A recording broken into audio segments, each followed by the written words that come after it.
So the phone that we're checking out today is really good and impressive, and this is coming from an era with flagship phones such as the Samsung S23 Ultra, so let's check it out.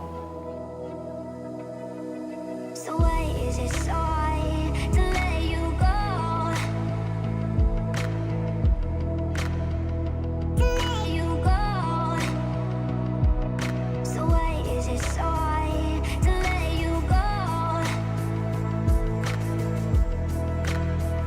To let you go. So this review is sponsored by OnePlus, and I'm excited to be working with OnePlus to share with you all that I've experienced with the OnePlus 11 5G. The 11, at least from Malaysia, comes in several variants, with the 8GB RAM model with 128GB of storage and a 16GB model with 256GB storage and up, and it does go up to 512GB. So this phone here is back to the flagship days of OnePlus phones, where they were the hype for a while and then you start to not hear about them so much. However, this time round, the 11 is built and designed with quality in mind. Holding it in your hands, the device feels solid and premium. There's a little bit of weight to it that makes it feel great, but the phone only weighs in at 205 grams. So the color that I have here is the eternal green color, and it's absolutely beautiful. And the back panel design is glossy plastic, really simple with the OnePlus branding there, and gives it an overall clean look that accentuates the main beauty of the phone, which is this Hasselblad co-developed camera system. So we'll talk more about that later on, but essentially you're getting 3 cameras set up here, extremely high megapixel count with a 50 megapixel main sensor, 48 megapixel ultra wide sensor, and a 32 megapixel portrait sensor. And the front of the phone also comes with a beautiful curved display and a simple round cutout at the top here for the 16 megapixel selfie camera at the top, and everything in the front here is full display, very thin bezel, and it's almost non-existent. So on the right hand side here you get a power button as well as a physical switch to switch between silent, vibrate or ring mode, and on the left hand side of the phone this is where you're going to get a volume rocker. At the bottom of the phone, this is where you get your Type-C charging port that supports the SuperVOOC standard and charging speed of up to 100 watts. Next to that, you're going to get a SIM tray, and the phone also comes with a 2-speaker setup, one at the bottom and one at the top. So the display here on the 11 is gorgeous, and it comes with a 6.7-inch 2K Quad HD display with a super fluid AMOLED display, coming in with a max resolution of 3216 by 1440p, but you can also tone it down to a full HD if you want to save on battery life. The screen here also has 525 pixels per inch at its Quad HD setting, and also comes with a dynamic 120Hz display that can dynamically go down to 1Hz or 10Hz depending on what application you're running. This is great because it saves on battery life massively. So the phone also comes with a peak brightness for HDR content, or when you're outdoors, it goes up to about 1300 nits. The display also supports 10-bit viewing, which works nicely with the phone's ability to capture 10-bit details, so the overall viewing experience is extremely nice with this phone. So finally, at the front here, you're going to get protection from Corning's Gorilla Glass 5. So battery life on this phone, especially with flagship features running at its highest Quad HD resolution, is actually quite impressive.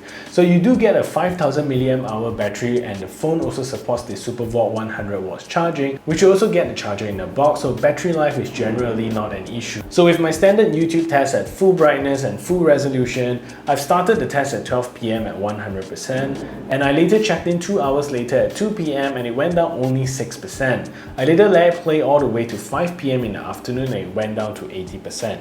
I continued to let it play from 5 PM all the way to 7 AM in the morning. That's 14 hours more continuous video playback on YouTube, and it ended at 7 AM with 4% battery life. So with more conservative use, you should be able to stretch this battery to over 2 days with no issue. So this is a superbly spec'd phone, and I really love all the tech we get with this phone, especially considering how much this phone costs, especially compared to flagships from Apple or even the Samsung S23 series. So first of all, the phone comes with Snapdragon 8 Gen 2 chipset and an Adreno 740 GPU, which translates to smooth overall system navigation all the way from daily tasks to gaming. You get support for all the highest resolution for videos and gaming with no problems. So sources online claim that there is an IP64 rating on this phone. However, I did clarify this with OnePlus, and it does come with an IP64 rating. General water splashes is usually fine, just don't submerge the phone in water or use it under rain and it will be okay. On top of the impressive display spec of the phone is also an under-glass fingerprint sensor, and personally for me, the last under-glass fingerprint sensor is on my Note 10 and that was quite a terrible experience. However, on the OnePlus, it's fast, accurate and mostly flawless operation. So you get the option for either an 8GB model with 128GB of storage or 16GB RAM with 256GB and onwards, but I would recommend getting the 256 since there is no expandable storage on this phone, and also the 256GB model does come with the new UFS 4 and the 128 still runs UFS 3.1, so you're gonna get faster storage speed, almost double the speed compared to UFS 3.1. With that said, OnePlus also specs the 11 with the fastest LPDDR5X RAM and comes with RAM Vita, which is a machine learning algorithm by OnePlus to manage RAM allocation, so the phone will know how best to allocate the RAM of the phone and learns your pattern over time, which is awesome. And with YouTube, you can run any video at its maximum resolution of 4K 60, and video also looks gorgeous with this screen. So gaming with PUBG is great, especially with the high refresh rate screen, and you can run the graphics at HDR and at extreme settings and gameplay is still smooth and nice. The phone also comes with Bluetooth 5.3 chipset and all the high-res audio codecs that you want, so you get LDAC, LHDC, aptX HD, aptX AAC and SBC codec. So I was surprised when I tested the camera performance of the OnePlus 11, and to be honest, all the specs that we find here are top-notch. So first of all the sensors on this phone is made by Sony and they are known for making fantastic sensors.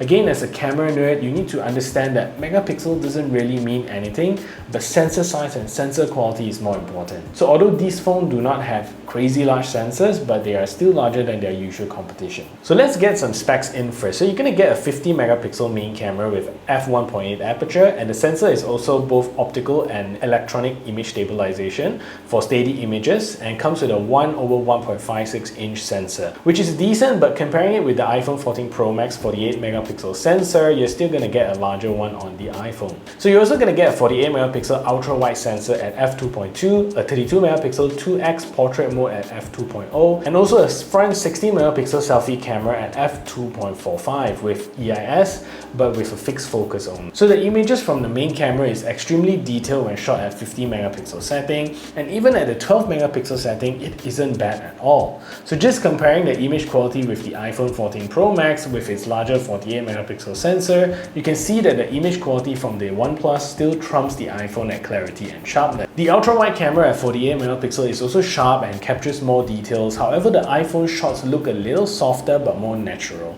So if you pixel peep a lot and care about that extremely sharp result from your ultra-wide shots, then the OnePlus is definitely the winner here. So there is no 2x zoom feature per se, but with the OnePlus it is under the portrait lens mode, and here images are great, but as you can see at some tricky scenarios with crazy depth information, you can see that the OnePlus does get confused at times in trying to create that perfect Hasselblad focus. But again, portrait mode is still not perfect regardless of what phone you have, since they are not physical mechanical bokeh, but rather processed onto the image. Night mode is also great with the OnePlus, and you can see how sharp those images are as compared to the iPhone, which look kind of blurred and undefined. Again, with the same lighting situation, the OnePlus selfie camera is also very sharp as compared to the softer iPhone shots, which also exhibits more noise. However, you get a more natural skin tone with the iPhone in this case.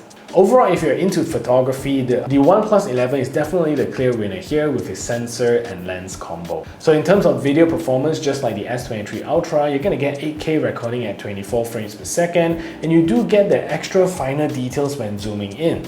And when you look at the videos, you can see that the 4K has a slightly rougher edge, but frankly, are we ready to film in 8K timelines for all our travel shots and everyday life? Maybe not at the moment, but it's good to know that your phone supports it. So sound quality here is also great with the OnePlus 11 with the onboard dual speaker. Audio sounds nice, but again, it's only a phone speaker, so you're gonna lack some dynamism here. However, if you have high resolution buds here, for example the OnePlus Buds Pro 2, then you'll be able to enjoy the most out of these earbuds, since the phone comes with support for all the high-res codecs. So is this the phone that you should be getting? Granted, this is not a flagship phone from the titans of the phone industry, but to be honest, I think with OnePlus where they are at now and at the performance of the 11, I wouldn't mind paying less for pretty awesome flagship features with this phone. So that is it for this review. If you find this video helpful, smash that thumbs up button, share this video everywhere, and if you haven't yet subscribed, do consider subscribing. I'll see you in the next video.